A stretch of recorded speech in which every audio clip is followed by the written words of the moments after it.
to Rants of Naija, Chic. So this video is my reactions, my takeaways from SUGA's documentary that dropped yesterday on Weavers and Disney Plus. That's The Road to D-Day. His album also dropped yesterday, but we'll talk about that at a later date. Let's talk about the documentary.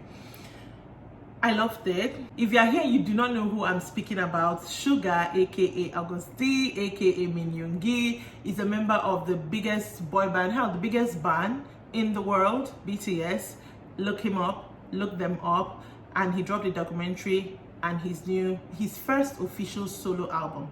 First of all, I always love when BTS gives us anything behind the scenes. I always love that. But when it comes to SUGA, I'm always very curious about his process as regards to making music. So I really enjoyed this documentary.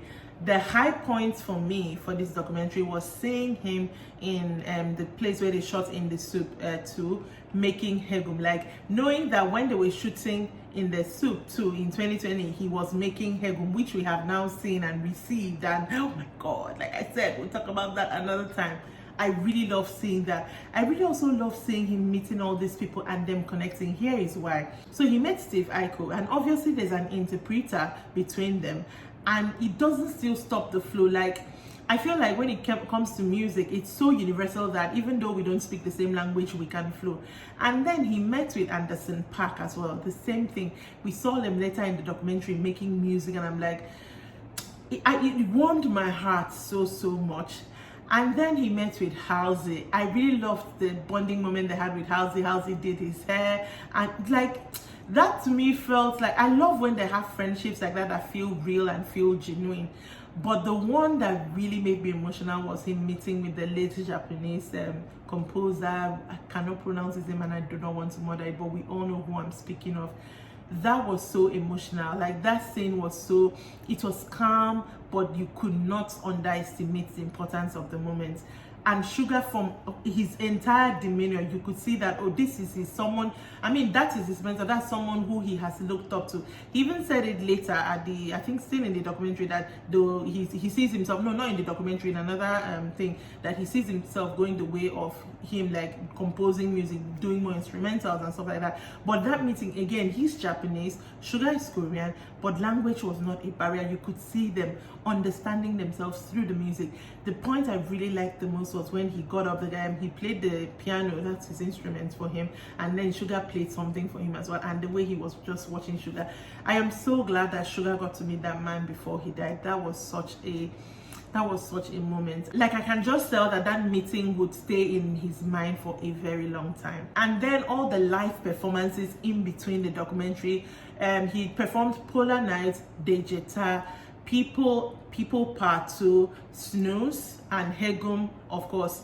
My favorite performance, aside from Hegum, was Snooze performed with Woo-sung. I mean, I just got into Woo-sung and I'm like, his voice is something else, and the whole look, all the looks for all these live performances, I really enjoyed. I enjoyed seeing him perform People as well, because People is my song. Like that's my favorite song from D2. Like I really love that song. I mean, all the live performances were special, but those ones are the ones that I'm going back to watch again. In fact, if you can see my Weave, okay, that I'm on Spotify, but I am definitely going back to watch it just for those live performances. Oh God. Woo-sung's tone is, and then he added small ad-libs I noticed in the live performance that is not there in the original song.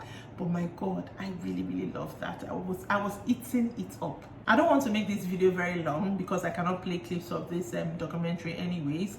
But one of the things that he also said that stood out to me was when he talked about the treatment of idols, that's people in the K-pop industry, the way they magnify every little thing, you know, scandals and stuff like that. He really spoke about that, and that really stood out. Like SUGA to me has always been someone who quietly says his mind. Sometimes it's quote unquote rebellious, or you know, I mean, he said it was like, in as much as he wondered when he got into music, why do they magnify things like that within the industry? He wasn't going to go out and cause problems, but he still wondered about this. These are just some of the things that stood out to me that I can remember right now about the documentary. But it's definitely a must watch. If you're a BTS fan, you have to see this documentary. It was very beautiful. that will be it for me for today. Let me go back and continue listening to D-Day because that album is a masterpiece. Like, bow down. SUGA finished work in that album. I hope that you are streaming D-Day, please, and stream on YouTube too, please. Don't fall my hand, okay? All right, I'll see you next time. Bye. Make sure you're subscribed to my channel as well, okay? Check me out on Facebook, Rants of Naija, Chic, Instagram, the same name.